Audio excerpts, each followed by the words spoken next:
resume. No, this ain't Raymond. Yes, I am getting weird with the intro and outro music. That was a track my brother made. That was different from last time, though, right? It was different. You have a ghost, Mac. Your door I just know. opened. She's trying to slide in out of sight to grab her phone, is my guess. Oh, I thought. Oh, I was sad it's not a ghost. Yeah, I am too. Actually, we do have a ghost in this house though that basically turns on and like will start my computer from like completely unplugged. Ah, Like it happens all the time, or we've been severely compromised security wise. or you have a very clever dog. Yeah, It's like the tail from Spaceballs. This one isn't quite working. Let's go with let's go with that, and that's a bit cleaner. That's better. Yeah. I have to fix that 4-camera graphic. So thank you for watching RPadTV. I am your host, Raymond, and today's episode, we are counting down the 3 movies we're looking forward to the most. We have an excellent panel today. Starting from the top left is Mac Marshall from Turtle Beach, video game journalist Paul Semel on the top right, and the bottom left is video game journalist, comedian, and voice actor Ray Carsillo. What is up, guys? Yo, Hey. what's up? Having a crazy week? Another smoky. It's a crazy week. Yes. So in terms of fires, it's ironic because I work from home in Long Beach, but there was a fire in San Diego. Right. Came right near the back of the office where they actually evacuated the San Diego office yesterday. And wasn't there one closer to you, Ray, that just started up in the valley? So there was the Sepulveda one that happened last night. They got that very quickly under control. There was also the Hughes fire that's up more in Santa Clarita. The Palisades one was actually the one that was very close to me. That was the one that I was worried if it came over the mountain. And where are you, Ray? I'm in Tarzana. Okay. So I'm in the I guess a little more West Valley and just shy of Woodland Hills. Like just the next set of hills over, basically.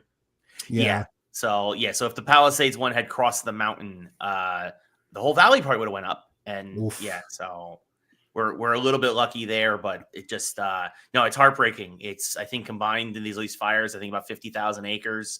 So many people have I've had so many friends lost their homes and evacuated. It's just a sin, just a terrible shame. So. Yep. I see that we are having technical difficulties on Facebook again, so apologize to you Facebook peeps. I'm going to have to post the episode after we're done. That's annoying. Good job, StreamYard. I blame you guys. I blame Zuckerberg. Just blame everything on Zuckerberg. Yes, that is a fine idea. What the hell's with his hair, man? What's he trying? I understand the broccoli cut is in, but he just looks stupid. Yeah.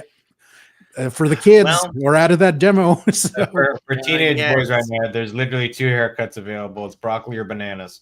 I don't. What's bananas? I don't know that. Actually, I think there's like a funny video about it. I put up on Facebook a few weeks back or whatever. I'll have to go find it. Huh.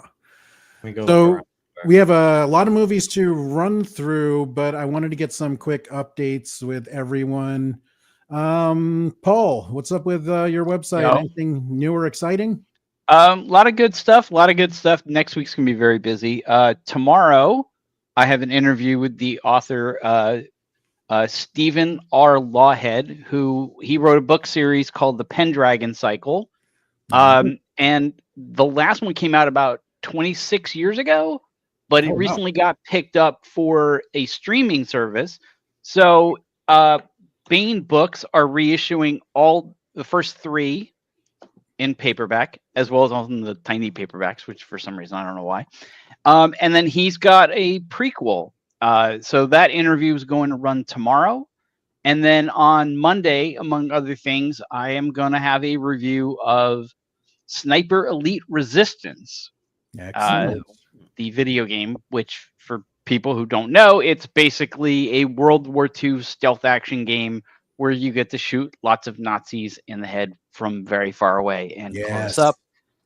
Totally irrelevant to our times, doesn't translate at all, doesn't make me feel any better about things, but that will be Monday. Me and anybody else who's doing a review, that'll come out Monday morning. So nice. Guys, check that out on Paul's website, paulsemel.com. There is a direct link in the video description below. Mac, what can you tell me about this excellent looking product? That is a Victrix Pro BFG controller. So that's our modular controller, which you can kind of take out and remove the thumbstick and button setups and there's other ones which you can swap in, which are more suitable for like a fighting game layout, anything like that. And that's why we had partnered with Tekken and put together a handful of this. So this is like one of 3 or 4 different kind of Tekken branded products that we launched. There's one of the bigger fight stick kind of fight pads, and then there's also a Tekken 8 backpack as well that fits the giant fight pad to take it around with you. Very cool. And I see it works with PlayStation 5, PlayStation 4, and PC. All of our, because they do a couple of different versions of this controller. So the Tekken 8 was one of the latest ones. There's a Call of Duty version of this as well, and all those branded ones, because the competition seems to be more aimed on the PlayStation side of things. In terms of what controller platform gets the priority, it seems like that leans towards PlayStation and PC. Gotcha. For those fighting games. And Ray, I apologize if this flyer is out of date, but can you give us an update on your stand-up? Yes, that is accurate up to this point. So we're going to be adding a couple more dates soon, hopefully, in talks for the 16th and 21st. But definitely, February 1st, 9 p.m. Saturday night, I'll be at the Ice House in Pasadena. Nice. Really excited about that. Going to be doing 8 to 10 minutes there. And then I'm going back to Fourth Wall Comedy Cafe. It's going to be my 4th time at Fourth Wall. Nice. I'm doing 8 to 10 minutes there on Friday the 7th.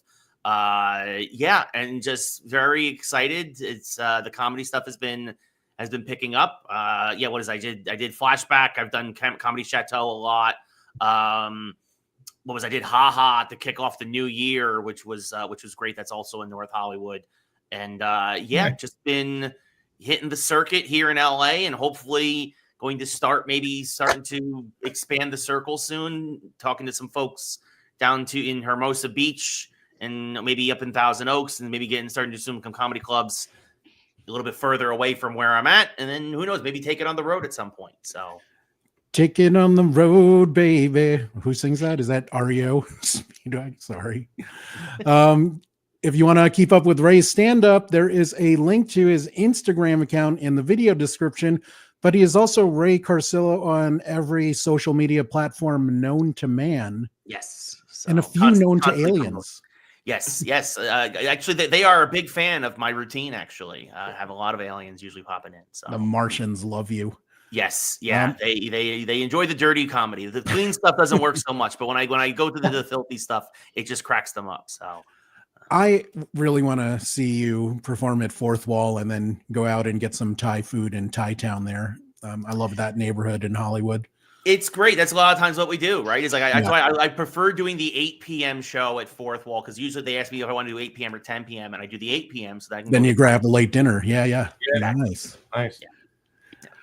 Okay, we have 12 movies to run through. Let us kick things off with let's go with Ray, because I had that in order. Your number 3 pick is The Day the Earth Blew Up, a Looney Tunes movie coming out the end of February. I'm actually really excited for this because it's the first time a feature-length Looney Tunes, just Looney Tunes, right? No mixing with live action or anything like that. Just the Looney Tunes. Yeah. It's actually going to be like nationally released in theaters, and it's it's got an all-star cast. Of course, Eric Bauza, who's the voice of Daffy Duck and Porky Pig now, but you've also got Peter McNichol, you've got Fred Tatasciore, you've got Wayne Knight, Lorraine Newman, all lending their voices, their vocal talents to this. And it's basically that Daffy and Porky work at a bubblegum factory, and they find out that the bubblegum factory is actually a front for aliens trying to take over the world. And it's fun Looney Tune hijinks, and I'm excited that this project's been bouncing around for forever. It was supposed to be on Cartoon Network. We know what happened there. It was supposed to be on Max, and that's a disaster. And now they're just like, we're just gonna put it in theaters. And I knew Looney Tunes to me fits a good, like, it always God, what's a good comparison for when like another series like comes out that you haven't heard from in a while? Oh God, I had a good analogy. Just I don't know, it's slipping my mind. No, but yeah, I mean, it's gonna be good. It's Looney Tunes. I think is something that Muppets. always does well. Yeah, the Muppets. Yeah, Muppets. that's a good one. Yeah, like when a new Muppets comes out, everybody like it doesn't matter if it's good, bad, or anything. Like you're just like yes. So I feel like when another Looney Tunes movie comes out, it kind of queues up the same way. Yeah, maybe this will finally give them the balls to actually release Coyote versus Acme or whatever. Oh yeah. And I like that it's Porky and Daffy getting the spotlight instead of that damn rabbit every time. Right, we're gonna have to see. Well, he can't dress in trans anymore or in drag or whatever. So it reminds me of this bit Dave Coulier used to do, where it's like, imagine if who's the Yosemite Sam? Imagine if the Yosemite Sam cursed and you're like, I hate that fucking rabbit. Totally changes the whole context of it. Yes. But yeah, I'm looking forward to. I was unaware that it was coming out so soon, but thanks to you, Ray, I know what I'm seeing in February. Yeah, I'm definitely in for this. Yeah, February 28th. It's duck season, baby. Let's go. Okay, Paul. Moving on to you is a movie that we're both going to see in March. Mm-hmm. Tell me about it, or tell. So it is Mickey 17. It is a science fiction. Comedic science fiction with Robert Pattinson, and it is actually based on a novel that I read and really, really liked by Edward Ashton. Okay. And the idea here is, so Pattinson goes to this other planet, and he's sort of a low-level worker, but the idea is he does a lot of dangerous jobs, but he's cloned. Right. And his memories are constantly being uploaded to a server, basically. And so whenever he dies, which apparently has happened at least 16 times, yes, they just print out a new body. The wrinkle being that at some point there's a mistake made, and then there's like two of him. Yes. And the reason that I'm very excited for the movie is the book is kind of funny. But the book is funny in a situational way. So it's not like The Hitchhiker's Guide to the Galaxy or Spaceballs or something like that. And there was a new trailer that actually came out this week that got me really excited because it really got into and showed sort of the comedic approach that they're taking. And it seems like they've struck the same tone as the book. So they didn't go, because it would have been very, very easy for them to go even goofier with it, or to cut all the comedy out of it and just make like a serious science fiction movie about workers' rights and blah, blah, blah. And they didn't do either of those. It seems like they're getting the tone right, and it looks really, really cool. And I know that people have issues with Pattinson because he was pretty and he was in that vampire movie, and it's like, yeah, all right, whatever. I'm over that. So. Yeah, to me, he'll always be Cedric. Has the emotional spectrum of nothing. He'll still be Cedric Diggory to me, another victim of Voldemort. Dead. I do think he is a very underrated actor. If you look at the things he's done after Twilight, he's done some really interesting projects that show a lot of range. I will say I hadn't heard of this at all until I saw it on Paul's list. Then I saw the trailer for it today, and I was like, "Yeah, okay, like I get it. Like this seems like it's right up that like contemporary sci-fi that's gonna look good and strike the like familiar kind of like you said, like the right comedic tone that doesn't overwhelm the movie." Right. Well, we should also mention that it's being directed by, and I don't know how to pronounce his name, the guy who directed Parasite, and he directed I want to say it's Bong Ha-yi. I think I'm butchering that.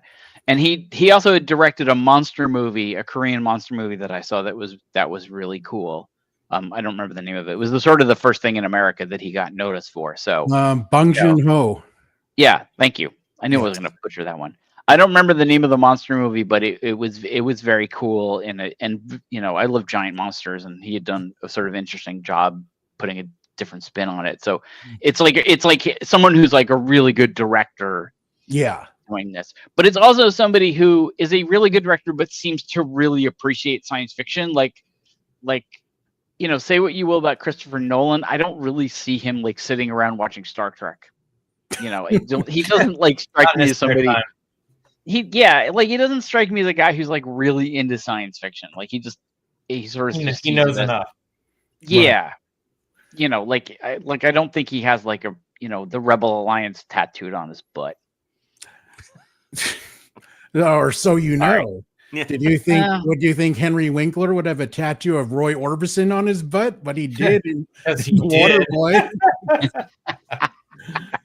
So, That's such an obscure reference, right? That like I'm just like I'm Yeah, sad Roy that I got it Orbison. as quickly as I did.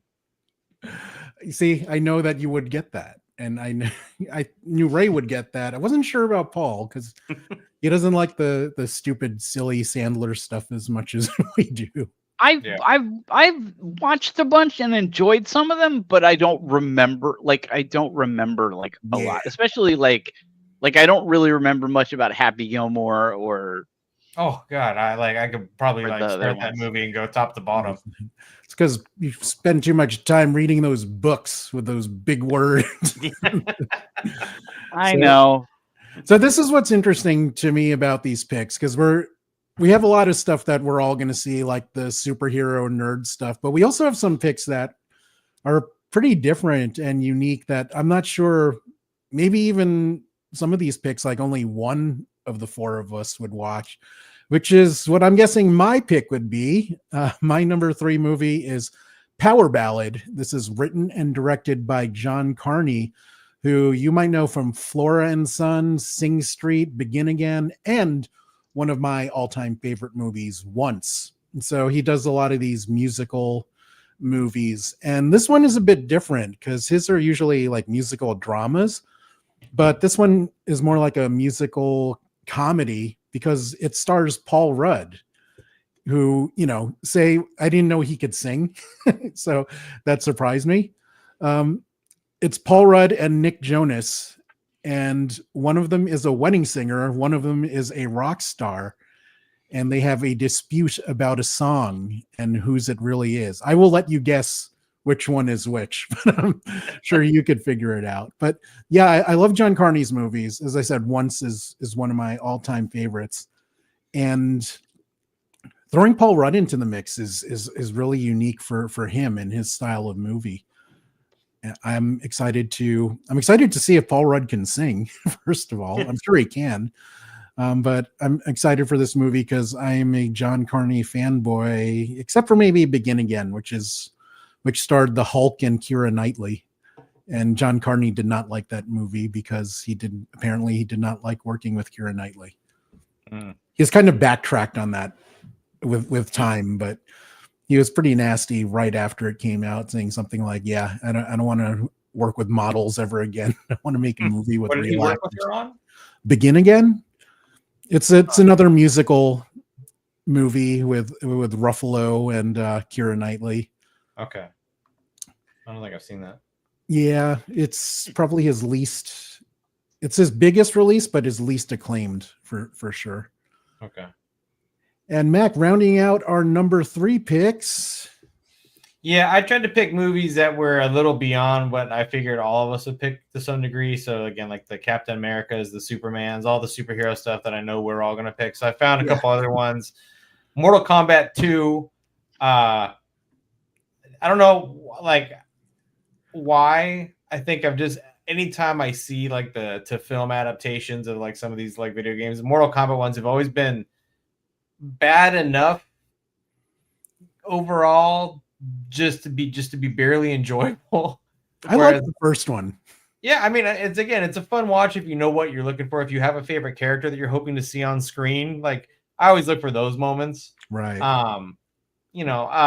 And again, the first movie, it wasn't a good movie, right? It was a good movie going experience, and that's what I remember, like going and being excited for it and being fulfilled when I left the theater. And I think I have the same expectations for this next one.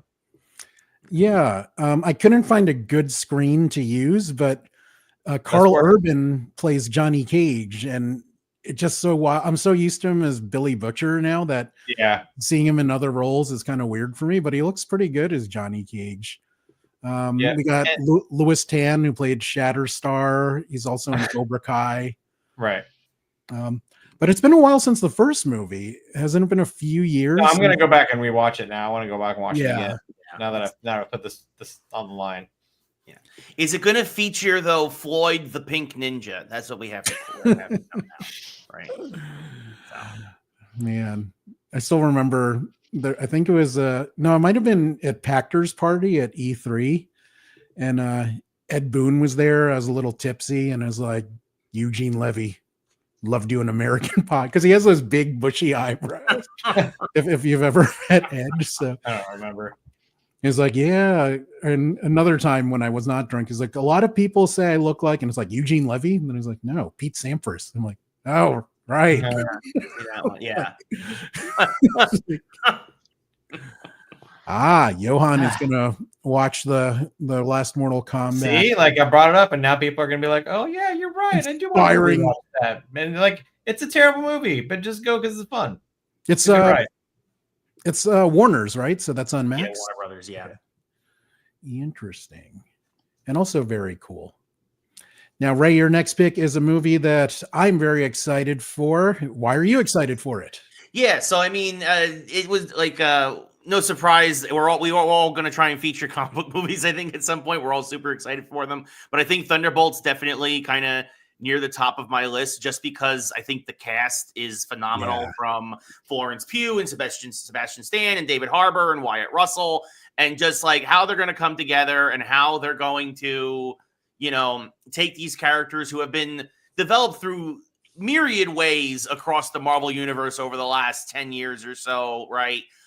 Through television shows and through movies, and they're all going to finally come together. And obviously, I think this is a big make or break year for the MCU in terms of kind of getting the universe back on track. Who are the other two on the left of this image? Is that Ghost? One is Ghost and one is Taskmaster. Yes, from, Black Widow movie. Yep. Yes, and it's rumored that one of them is probably Taskmaster is actually going to probably die very early in this film. Is what the rumor is going around, because like she's in a lot of she's in like half the promo materials and not the other half, and people are like, does she appear late or does she get killed off early? So it's one of those things, but I love like the Thunderbolts, at least in this regard, because you have Julia Louis-Dreyfus as I can't think of her name right now. Valentina. Yes, who becomes like Madam Hydra, like in the comics, like whatever, like later on and whatever. Right.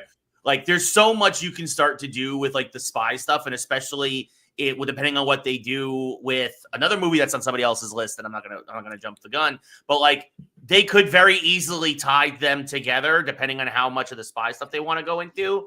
And clearly they need to start talking more about the Tiamat, the Eternal in the ocean, and obviously there's gonna be like kind of an arms race around that, and all kinds of stuff is going on. So again, I think this is going to be the linchpin of a really big year for the MCU in terms of kind of getting things back on track after a lot of swings and misses. Not all of them were swings and misses, but they had a lot of them in Phase 4. And I'm just super excited. I think this is going to be a great ensemble, and I think it's going to have great action.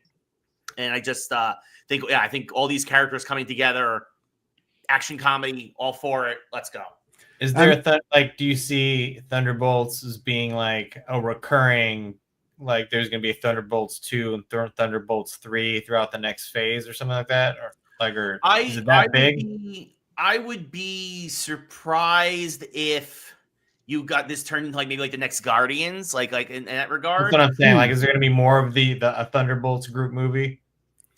It depends on kind of what happens, right? Yeah, like for sure. I think there's potential for that, and especially because like the Thunderbolts in the comics, the roster's constantly changing. So like you could very easily have it where like as other villains are introduced in other films, and then if people are getting killed off in this Thunderbolts, it's like, okay, now you're replaced. Now you're part of Thunderbolts 2, and it's like, and then Baron Zemo's in it now, and like in all these other possible villains or whoever, GW Bridge is now part of Thunderbolts 2 or whatever, right? Depending on what happens in the other films. So they could, but I also don't think this roster is going to stay together through this whole film. No. And for people not familiar with the original comics, the Thunderbolts were a team of allegedly a superhero team, but they were really bad guys pretending to be superheroes so they can do bad shit. And they were led by, as Ray said, Baron Zemo was the original leader. Moonstone was on the team, who is, for some reason, I always liked that character. Yeah. She had weird powers, but she was arrogant and smart. I'm excited for this movie for all the reasons that Ray said. Like even Luke Cage at some point joins the team. Like this could be an interesting or weird way to bring back some of the Netflix characters, right? Like, you know, we know Daredevil's getting his own show, but again, this could be an interesting property to kind of keep characters and actors around that they just don't know what else to do with, maybe necessarily down the road. Now, one of the things Zach Morris brought up and that I'm looking forward to is that this series is also introducing Sentry, who is a fun comic book character. He's like a Superman level character in terms of power, but they also did a fun gimmick with how they introduced him in comics. They did this in wrestling. It's almost like a wrestling angle where Stan Lee allegedly forgot about this character he made a long time ago, so they reintroduced him.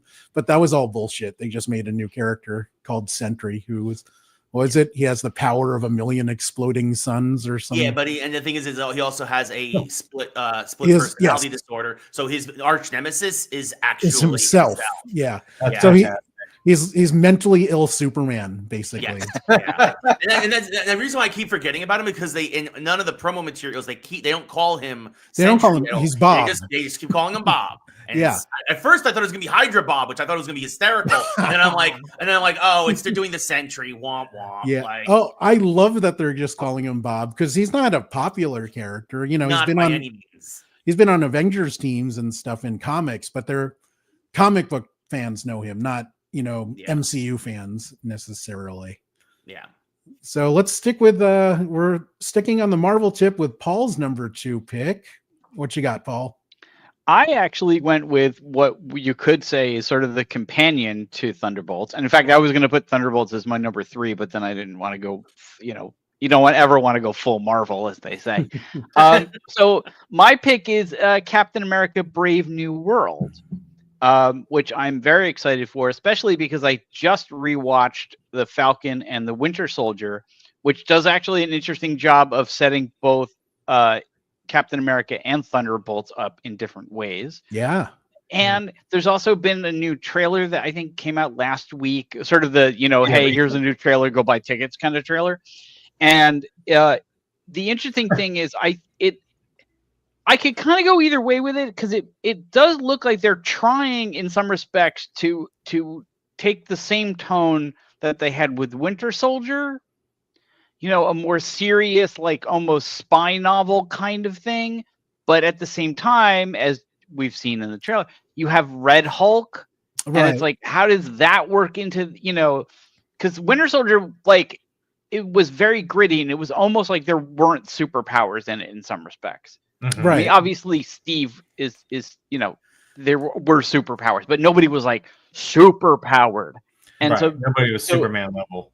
Yeah, and this seemed to be like that too, except you have Red Hulk, and it's like, how do you explain Red Hulk and all this stuff? So I don't know that it will be as good as the other Captain America movies. I don't even know if it's going to be as good as Thunderbolts, but I think it will be interesting. And I do think that it's going to help set a lot of things up for the future, including. Oh, definitely. I mean, adamantium is a big part of the movie. Right. So yes. That's And you can't. Adamantium is a big part of Captain America? Yes. Yeah, because basically what they've already said is that Tiamat is made of adamantium, and sort of there's a whole fight between different countries about who actually gets the rights to the adamantium. Yeah. What I do think is also kind of interesting. So he's Greenland, basically. Yeah. Well, and it's funny that you make that joke because one of the things about when Sam first became Captain America in the comics is they dove straight into the racist attitudes of it. Yeah, almost to the point, it was a very different time, but they went hard with it, almost to the point where it seemed like nobody was gonna bring it up anyway. Like, you know what I mean? Like, people were gonna be like mad about it, but like nobody really seemed to get that mad about it because they went so hard in the comics with it. It's also a very different time, you know, where you couldn't. I mean, back then, if you went racist on a comic book thing, you got slapped down hard, and now that unfortunately doesn't happen. I don't see a lot of that in things that I've seen for this movie. I don't know whether that's going to come up. It comes up a bit in the, you know, it came up a bit in the TV show, but even then, like, he only became Captain America at the very, very end, and he saved the day. So there wasn't like anybody like saying like, that's not my Captain America. So I don't know whether that's going to be in the movie, or if they're just gonna like kind of. I kind of know. I don't know. Like, flash over it a little bit, but like like your point, like they can't make it a huge focal point because then. Yeah, I kind of wonder if they're just gonna sort of take the attitude of like someone's gonna say something and everybody else is gonna be like, yeah, whatever. We don't care what you think. You're irrelevant. You know, which is kind of my attitude when somebody says something about that. Like, if someone says that in real life. Like, I'm gonna be like, yeah. I don't care what you think. Go away. You don't matter anymore. But I definitely don't think, at least from what we've seen, that they're just gonna gloss over it either, because you've got the whole Isaiah Bradley Manchurian Candidate storyline going on with this, right? Like, and I think that, you know, you also have the leader pulling the strings from behind the scenes, or is he really, right? Like, there's a lot going on here, you know, and they very specific, you know, it was also, I think there's a big reason why they went with GW Bridge as one of the, I don't want to say lesser villains, but one of the more secondary villains in this. So I don't know if they're going to shy away from all of that either. And but they're also not making it the focus, which they very easily could, you know what I mean? Like, they could have very easily had the movie be about him becoming Captain America. People like get mad about it. Like, he goes to a Black Lives Matter protest, like, you know, the whole thing, and it seems like they're not gonna kind of do that. So I don't know. It'll be interesting to see what they do. Yeah. So I have a few concerns about this movie. I'm gonna see it, and I will almost definitely enjoy it. But this movie has gone through multiple rewrites and reshoots for several reasons. Sabra, who is a Israeli superhero, was supposed to play a big part in this, but you know, stuff with Israel and Palestine changed that, so they kind of rewrote the character. Seth Rollins, who is a pro wrestler that I don't particularly like, had a role in this movie, is one of the snake people. What are they called again, Ray? The Serpent Society. Like, so they actually got cut out entirely with the rewrites and reshoots. So you feel like it might be just kind of discombobulated? That is a concern, because some of the rewrites were for cultural reasons, some were for story reasons, and then allegedly the last batch of rewrites and reshoots were because it wasn't testing well. Another concern, and this is, I don't want to, I'm not bagging on Anthony Mackie because I think he's a talented actor. I don't really like him as a lead in a superhero movie. I think he's a great supporting character or an ensemble character. For his version of Falcon, I think he's the most interesting when they play into the aspect that he's a counselor and a teacher.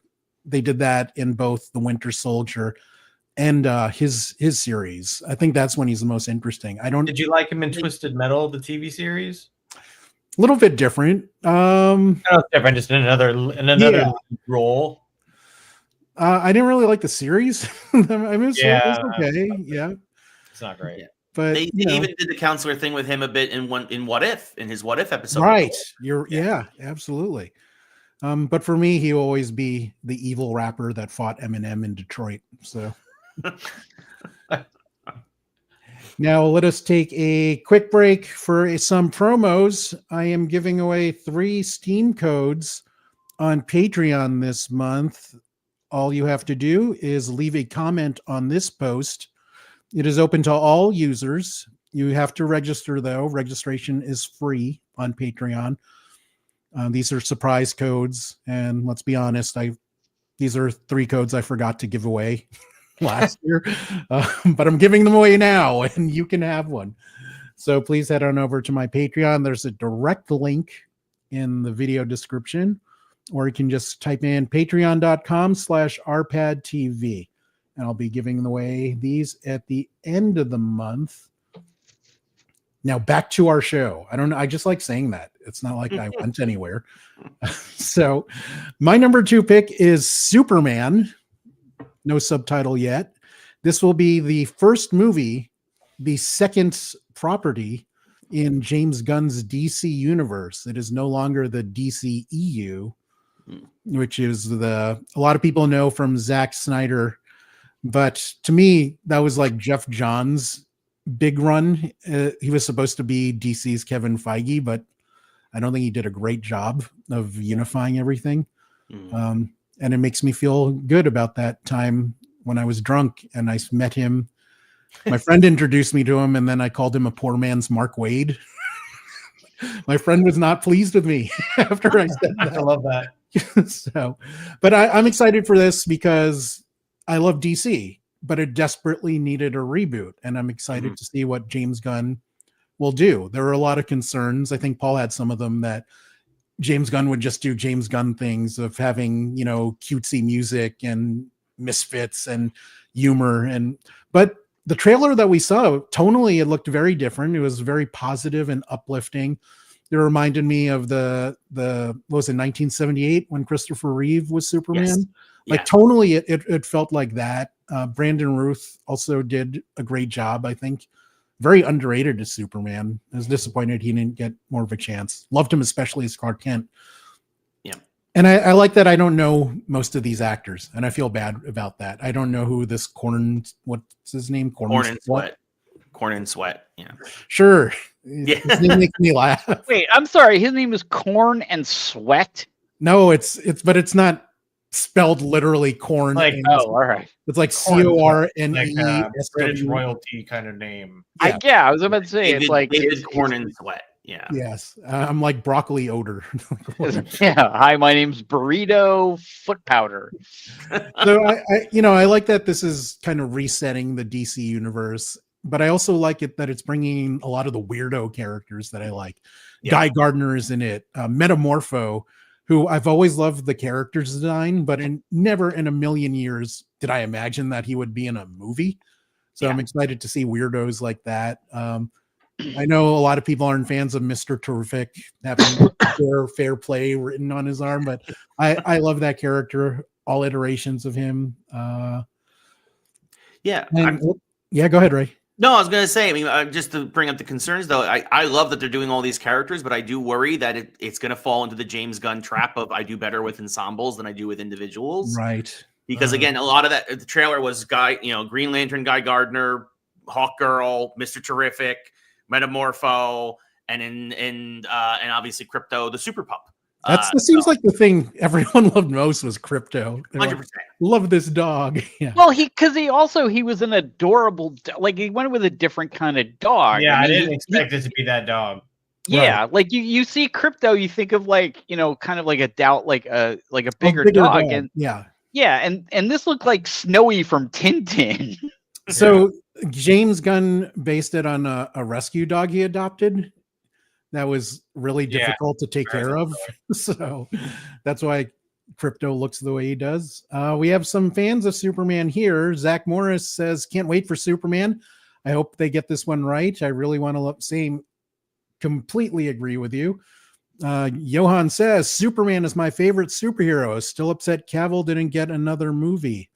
Sort of, kind of. I'm more upset with how they just ditched him. If he shows up as the Wolverine, though, like more, that'll be great. Yeah. I still like Brandon Routh, though, even though that movie did poorly and it was directed and also had a villain molester in it. That's, in retrospect, that's weird. A villain molester. Bryan Singer directed, and Kevin Spacey was Luthor in it. Oh, that's right. So, Johan says, I'd love to see Bizarro. So when they showed Metamorpho, some people are like, is that Bizarro? But when I saw like the lines on him, I'm like, is that really Metamorpho? They can't be doing that. That's too weird. Like how? So I'm excited for this movie. A lot of you seem to be too. And especially this year, I just need something positive and uplifting.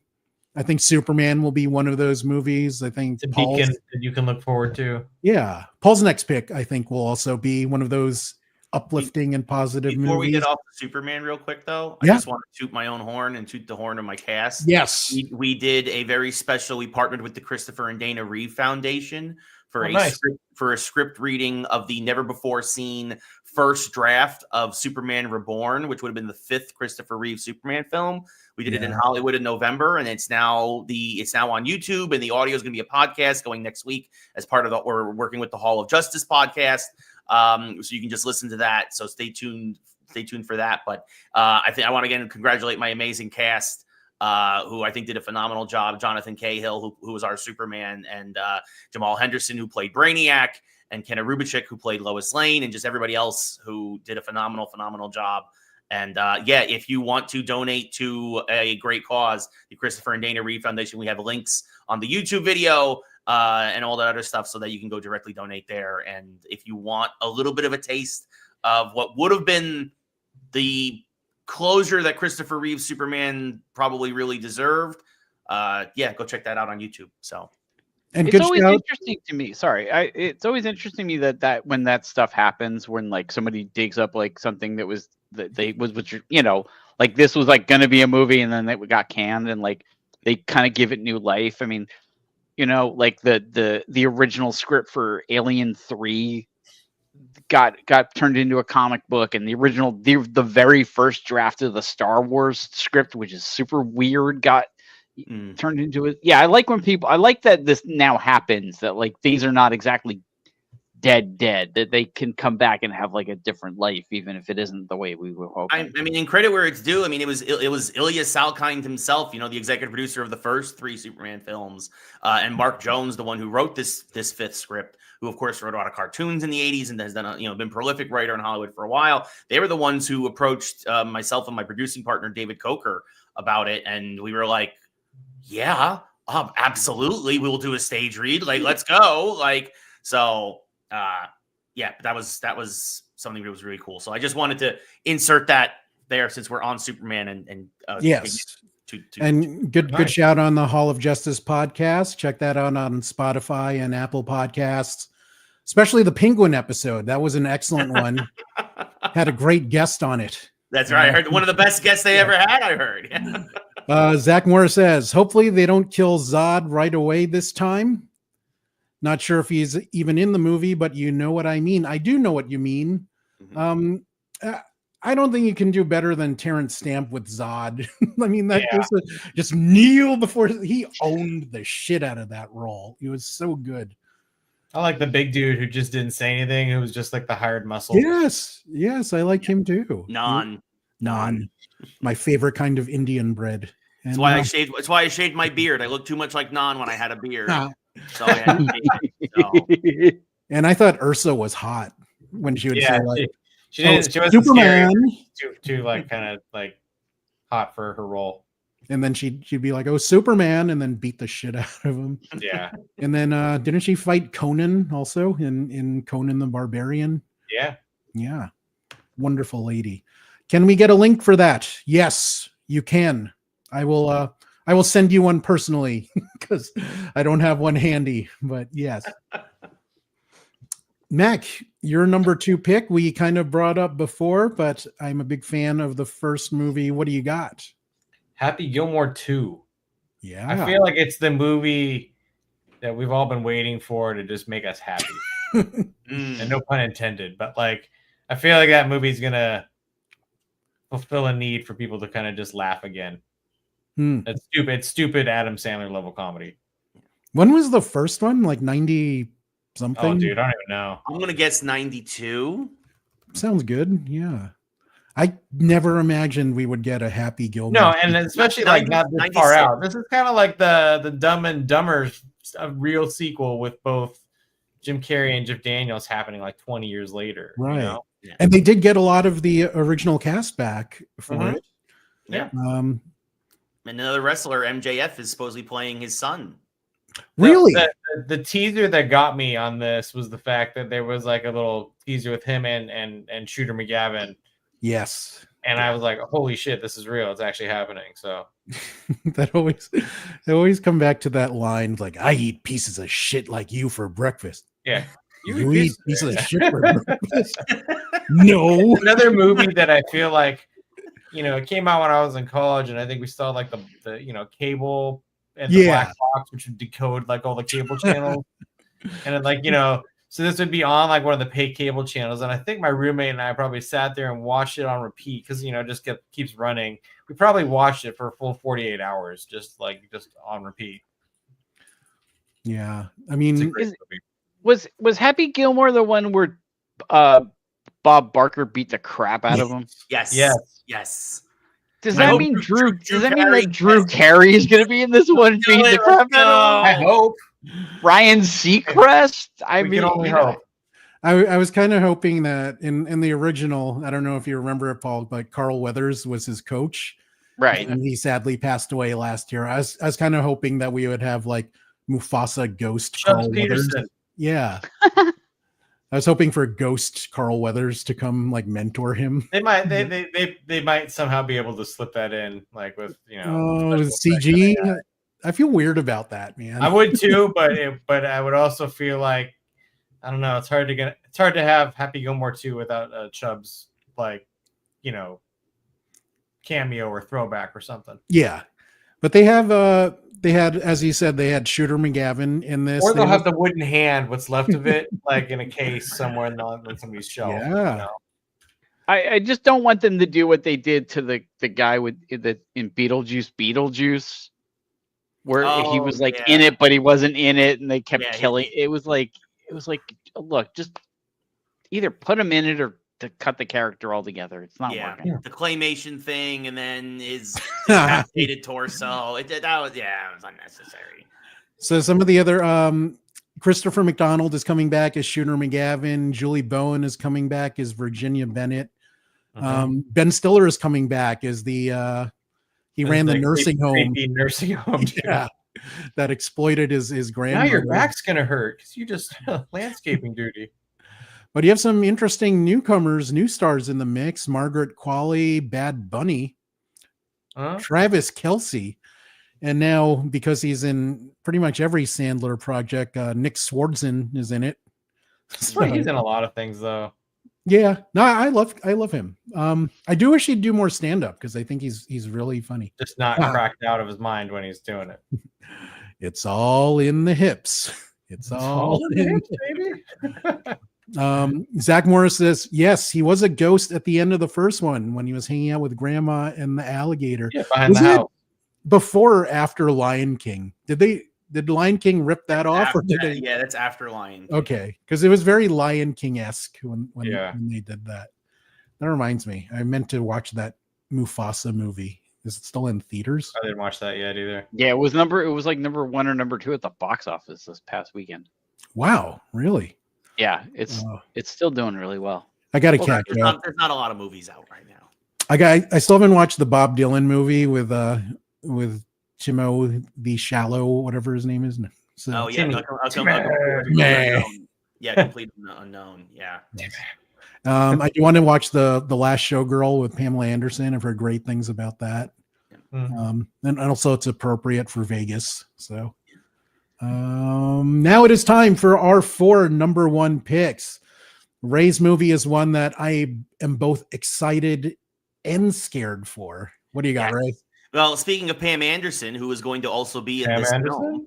Pamela Anderson's going to be in it. The Naked Gun, starring Liam Neeson, which this movie, again, this is another one, a reboot that's kind of been in development hell for like 10 years. It was supposed to be like Ed Holmes originally playing the Frank Drebin character. And then, but I think this is a better choice because you have because people forget Leslie Nielsen was known as a dramatic actor.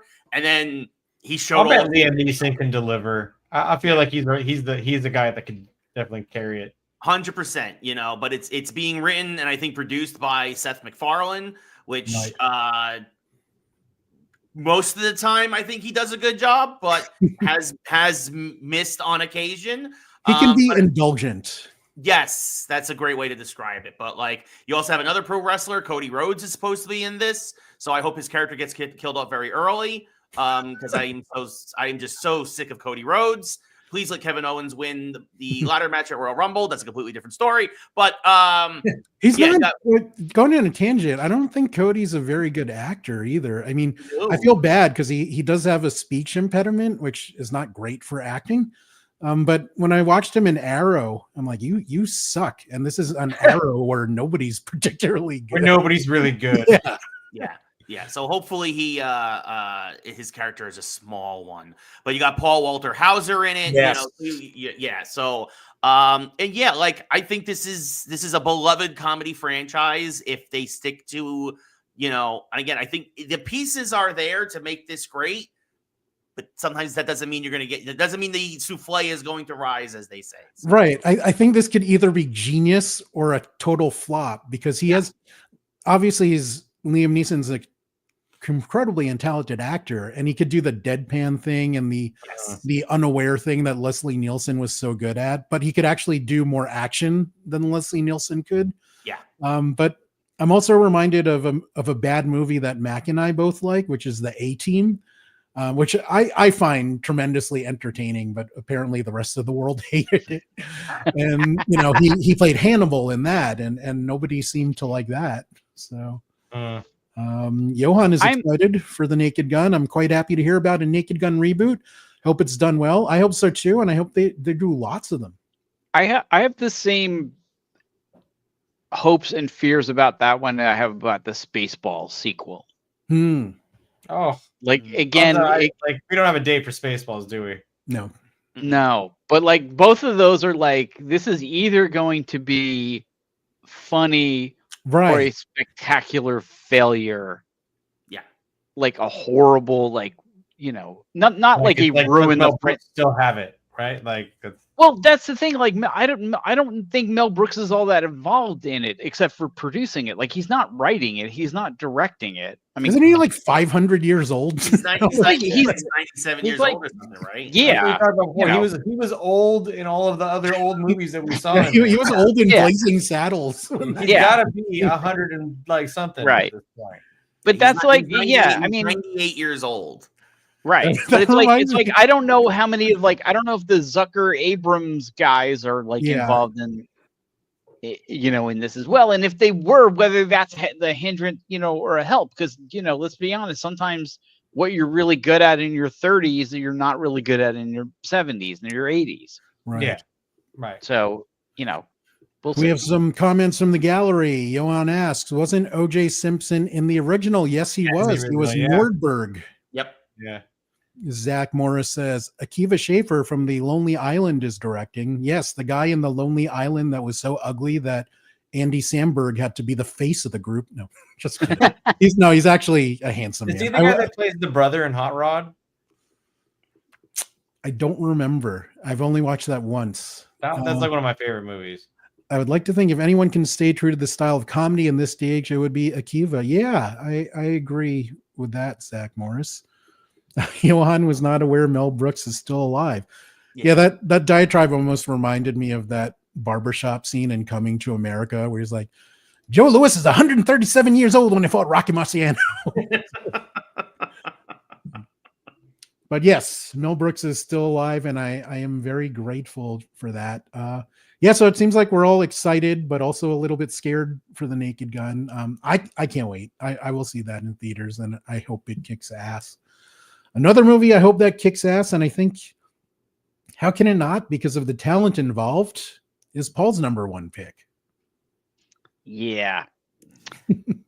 Fantastic Four: First Steps. Was that sarcasm, Raymond? No. No? A good tell. Well, here's the thing. It's a weird movie for me to put on this list, especially at number one, because we've seen nothing. Right. We've seen like a drawing of the cast. We know some of the people who are in it and who they play, and there's other people who are in it. We don't know what they play. Wait, didn't we see a few seconds though? I remember this is the one where Robert Downey Jr. is going to be Dr. Doom, or what? No. Well, he might be, but they haven't said yet. They said he's going to be Doom in the Avengers movies, but you got to tease him in this. Galactus is the villain, right? Galactus is the villain, and whatnot. But I would be shocked if he wasn't in like the post credits. Right. Yeah. Yeah. Is the Silver But Surfer here's returning in this Fantastic Four? Yes, but it is yes, but a female different Silver Surfer. Okay. Although, in light of all the DEI things going on right now, that probably will change. Now illegal. Yeah. It's now Now illegal for the. Now it's just Right. a generic Ken doll. Like, Yeah. Yeah. Well, the But here's- original had no. Yeah, he wasn't Yeah. anatomically correct. Yeah, exactly. So, but here's the reason that I am excited for it. And it has to do with Spider-Man. Because like the first three terrible Fantastic Four movies, the original Spider-Man movies were all made by Sony. Right. And some people like those movies, some people don't like those movies. I didn't like those movies. None of them ever really landed for me, not nearly as much as when Marvel took them over and knocked it out of the park 3 times in a row with Tom Holland. Or 2 times. And 2.5 what? times. Well, I say 3 or more even, because he was in Avengers and stuff and Captain America.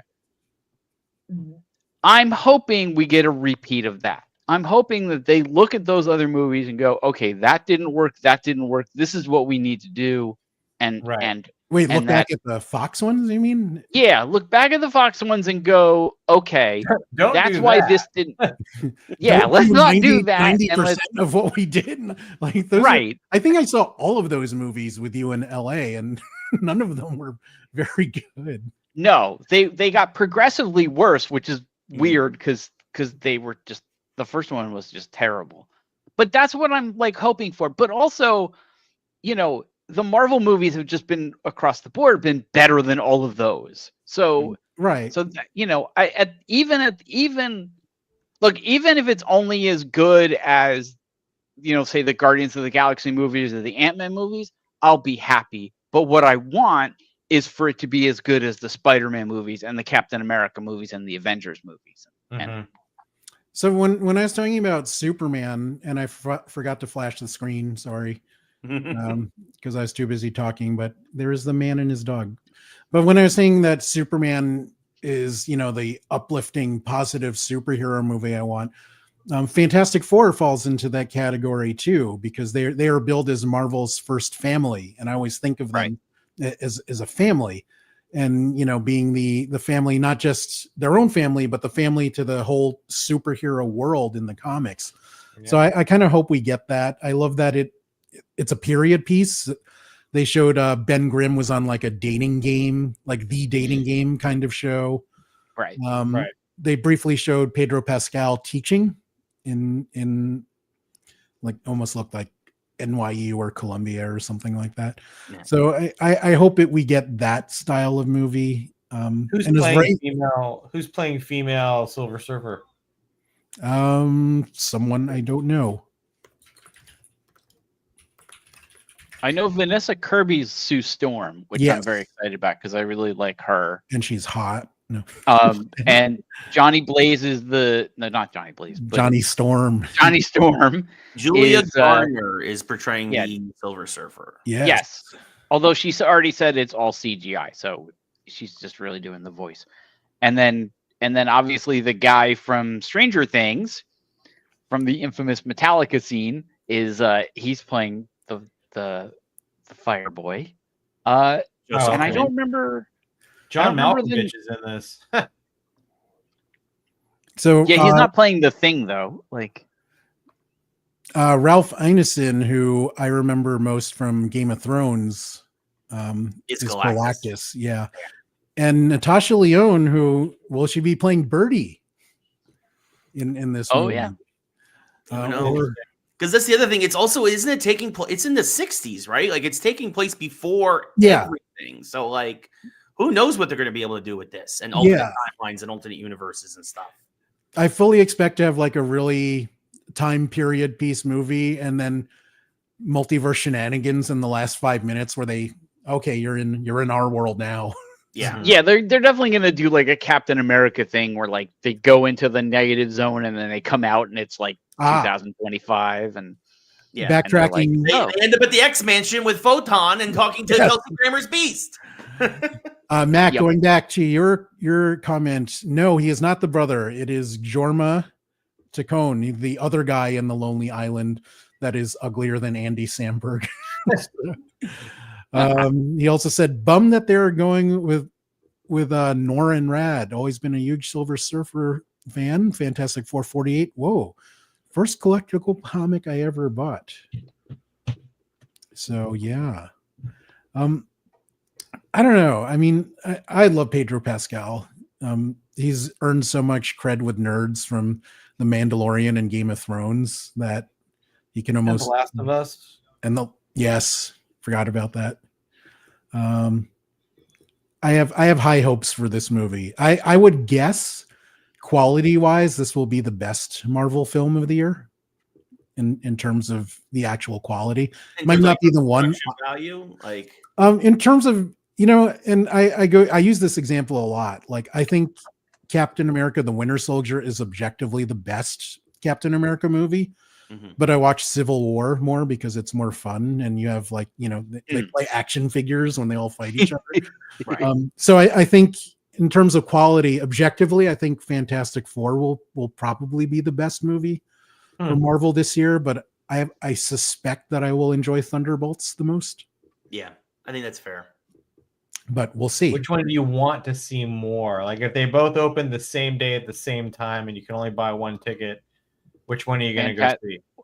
I would say Fantastic Four, but then again, I haven't seen a trailer. Like, we could see a trailer and go like, "Oh, never mind." Yeah, I'm still saying Thunderbolts right now because but also, I mean, they're like several months apart. Like, oh yeah, there's gonna be plenty of time. Like, there's gonna be plenty of time to cool down. I think it's because Fantastic Four, you says it's July 25th. Yeah, so it's either in July or early August.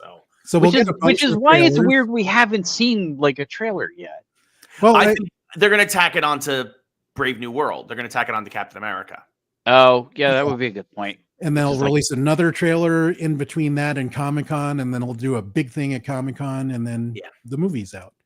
Is that Comic-Con weekend, by the way? Oh, is that Comic-Con weekend? I don't know what the date is for this year. Like, could you imagine? I mean, that's a good point. They could absolutely do a massive thing. They could destroy San Diego. I mean, would anybody really be able to tell the difference? But anyway, you know what? I as much as I love what Comic-Con has done for superhero movies, it also, the movie aspect kind of ruined it when all the Twilight fans started showing up to Comic-Con, and I'm like, no, you're supposed to smell bad and look stupid. Like, what are all these? Smell bad? Like, don't you're giving them too much credit. Yeah. But it's a different breed, the Twilight fans compared to the Marvel fans. Yeah. I'm going to go with another musical for my number one pick.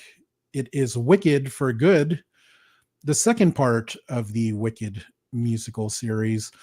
Some people were disappointed that it was split into two parts, but if you see what they did, how John Chu expanded the musical and added more layers to the characters, it made sense on that level. But also, Defying Gravity is how they close the first act in the stage production, and you have to end the movie on that. Like, if you did Defying Gravity and had more movie after that, it would just feel like kind of a letdown. So this is your most anticipated movie of the year. It is. I love musicals. I've been seeing musicals since I was a kid, when my parents took me to see Annie on Broadway.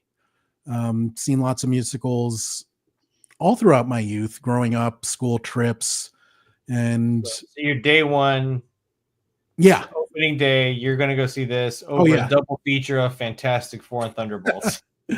I will, and one of the reasons why is that Defying Gravity scene in the first part that gave me the same kinds of chills I got as Avengers Endgame when all the blipped people came back. That was the most excited I was in a theater since then. So that's how powerful that scene was. Cynthia Erivo annihilated that song in that scene. And John Chu did an amazing job directing a musical, which you don't think about the challenges of adapting a stage play to a movie, but it's very different. Like, the actors in a stage production, they're playing to the very last row of the theater. Whereas in movies, you have close-ups, which when you're singing, they can look like crap. I think Les Mis is a great example of that, where I'm like, no, I don't need to see Hugh Jackman's tonsils while he's singing. Like, back away the camera, you know? But when you sing, when your mouth has to be that open, it has to be that open if you're going to record like that. And John Chu did record live. The actors wanted it that way. It's such a cool thing because they had microphones everywhere on the sets, so they can pick up the voices. Wow, I still haven't seen the original, so I'll have to go check that out. I love it. It's a great story. Kristen Chenoweth and Idina Menzel, or as John Travolta calls her, Adele Dazeem. They were incredible, but Cynthia Erivo and Ariana Grande did such a great job in the movie, and they paid homage to the originals, but also did their own twists on these characters. Idina Menzel is, I mean, both her and Kristen Chenoweth are musical theater legends. I've seen Idina since the original production of Rent. I was still living in New York when that was on Broadway, so I got to see that a few times. But yeah, it sounds, I know we're supposed to like our nerdy sci-fi fantasy things, but Wicked is my number one pick, which may or may not surprise you. Just wait until they turn off the dark into a movie. Yes. Oh, God. We'll see that. Back to the Future shockingly works as a musical. I've heard that. I heard that it would. good. Yeah. I would see Rogers the musical. I think I Can Do This All Day is a great song. Am I the only one that's going to see Wicked? I suspect so. No, I'll go see it. Okay. Did you watch the first one yet, or not yet? No, I'll go see the first one, and then I'll go see this one. Very cool. And Mac, you are closing us out with a pick that very much surprised me. What do you? Yeah, I fucked up. I gotta be honest. So what's funny about this is when we talked like a week or so ago about it, I had just found out that there was a movie coming, and so the TV show for Henry Danger is something that like we just stumbled upon years ago. And it's like funny and very, very deliberately stupid. And it worked for like me, my wife, my kids. We all watch it still. We'll even go watch reruns of the TV show, like just because it's a stupid, funny show. And then, so all of a sudden, like, oh man, there's a movie, which I didn't realize was even happening. So I was genuinely, without even looking up a trailer or looking into it whatsoever, I was just genuinely excited that is happening. And that's cool. And then I also did not realize that. So when I was showing my older daughter the trailer for it, she's like, "It's already out," and I was like, "Oh, it is." So then I basically just went and rented it and watched it today before this call, and it sucked. So number one with a bang. But here's the thing, like, and I didn't know any of this before, so good, selection methodology on my end, but there's a lot of things in the movie, in the TV series, that make the TV series as good as it is, and some of the are a couple of key characters that really carry every episode of the TV series are missing in the movie, and then some of the characters that are less, I don't know, like they're more supporting, even though they're all kind of important. They have more prominence in the movie, and it just kind of makes it a little dumber than normal. So, I watched it today, and again, I sat here and I had a couple good laughs. Like, it's one of the most mind-blowing things about this, by the way, which I did not realize until the other day for New Year's, we were up in Big Bear, and I made my wife, who'd never seen it before, watch Better Off Dead. Oh, and Better Off Dead. If you remember that, John Cusack. Yeah. And then the neighbor across the street is this like chubby kid named Ricky with glasses, and like they make him out to be a total, slob pervert, whatever. And that guy who played Ricky, his name is Dan Schneider. And that's the dude who's in all these like recent lawsuits about sexualizing children for all the like kidsy TV shows and movies that is behind from like Nickelodeon, including Henry Danger. So anyways, we connected those dots the other day, and like it's still kind of mind-blowing to me that the guy who played Ricky is the producer of this, one of my favorite shows, who's also a creep. Anyway, so I watched the movie. Wait, he was the fat guy in Head of the Class. Fat guy head of the class. Wow. Dan Schneider? Dan Schneider, and then he went and basically took over Nickelodeon live action and was like so, god over there, but he's got a whole bunch of not god lawsuit things happening. Wow.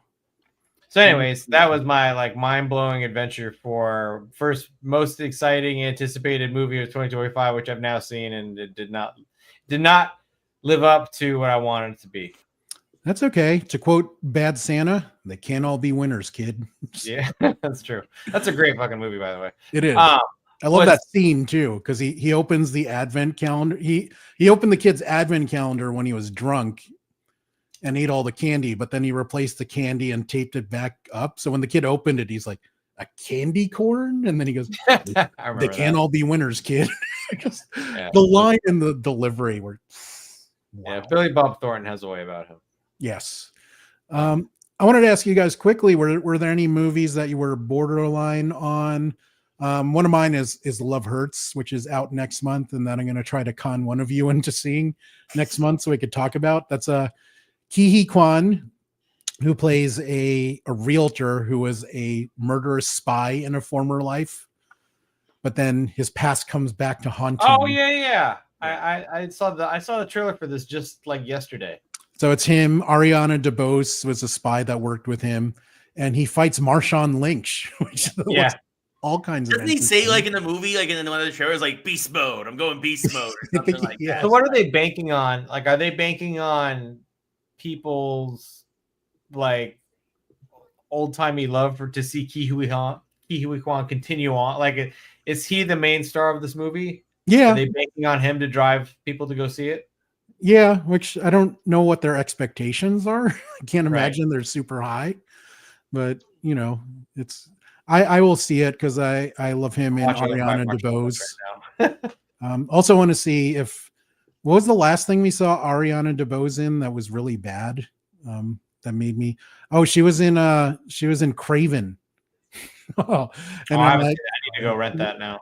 And I'm like, who the hell is your agent that he let you do this? That's like, because I think she's wonderfully talented. That's always the way. That's always like, that's almost like a weird cliche in Hollywood is like somebody wins an Oscar and then the next movie they in is like a huge piece of crap. Like Halle Berry won the Oscar and her next movie was Catwoman. Like it's kind of a cliche. So I got a free screening of Craven and I demanded my money back. Johan will watch Love Hurts. He asks if any of us are interested in 28 years later. That was going to be on my list at one point. I'm curious to see what they do with that. But now that we mentioned it earlier, if there does happen to be a 2025 date on a new Spaceballs movie, that would be my number one for sure.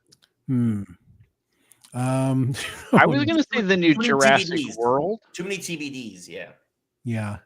I'm not excited for like no Jeff Goldblum. That doesn't work for me, you know. Right, but like I don't know. Like the last three were bad, not very good. But I'm kind of hoping again that maybe something changes, and you know what I mean. Like how many times can we all go on the same car ride? You know, like, I only like. I don't know. I mean, how many times has AC/DC recorded the same album? I mean, I don't know. It just seems like entertainment-wise for like a 2-hour movie investment. Like if they just do the same thing, I'm gonna be like, all right, like put Goldblum in it or let me go. I can listen to. And to your analogy, Paul, AC/DC maybe does the same album every time, but it's still good. Jurassic series has progressively gotten worse. Every Chris time, Pratt, like returns. And you want Chris Pratt to like save it, but he doesn't. And there's a difference between a 4-minute song and a 2-hour movie in terms of But I mean, I still, you kind of hope you prepare for the worst, but hope for the best. Yeah, and look where that's gotten us. No. Zach Morris says, I'm hoping that the Coen brothers finish their new script this year. It's been way too long since the Ballad of Buster Scruggs. They need to do another movie together. It has been a long time, and we are overdue for that. Mac, I remember, was Bambi the Reckoning on your possible list? Bambi the Reckoning was on my list as like a just for kicks kind of thing. I feel like anytime somebody takes, Winnie the Pooh or Bambi and makes it into like a horror gore, movie, like I'm gonna be in just because. Haven't they done that's that with all. Peter Pan too? Did they do that with Peter Pan too? I think. Yeah, there is a Peter Pan. Well, they're doing it with Popeye because that's now public domain. Yeah. Yeah, but I feel like I'm far more threatened By by Bambi. like a murderous Bambi than I would be by like a murderous Popeye. That is fair. I accept. One of them induces more trauma. Ooh, Tron Ares, Return of the Living Dead. No and no for me. I am not a zombie movie guy, and Tron it's always been hit or miss to me. Same. It's a movie. It's a property I want to love, especially as like a sci-fi movie. And every time, like, even back to the original movie, it was great, well ahead of its time. But the remake is just, it hasn't done anything to wow me. Right. I'm excited for the soundtrack because it's 9 Inch Nails. Oh, then yes. Like full, like 9 Inch Nails proper, not just Trent Reznor? They've said it's 9 Inch Nails doing the soundtrack, not Trent Reznor and Atticus Ross, which I love. Trent Reznor and Atticus Ross's soundtracks most of the time. Made awesome ones. Yeah. But the fact that they're doing 9 Inch Nails makes me think it's actually gonna be like songs, not just right. So for that, I'm excited for Tron. And Night of the Living Dead, the first one, I loved the first one. 45 Grave was so fantastic in that, and it was just funny. And the guy from the supermarket ads being yes, I but think that's a yes for Paul, basically. No, that's a maybe I'll watch it on HBO because the ones after it kind of again went way downhill. Yeah, I feel like I would see it. Nice. So, guys, I think that's going to be a wrap for our most wanted movies of 2025. Hope you can join us next week where Mac, Paul, and I will return to talk about the TV shows we want most. Terrible selection of TV shows. Hey, they're all good ones. Let us know the movies that you're excited about in the comments section. Check out what Mac, Paul, and Ray are working on by hitting up their respective links in the video description. Go to my Patreon and enter the January giveaway for Steam codes. And see you next time on RPadTV. Stay excellent, people. Be good. Bye.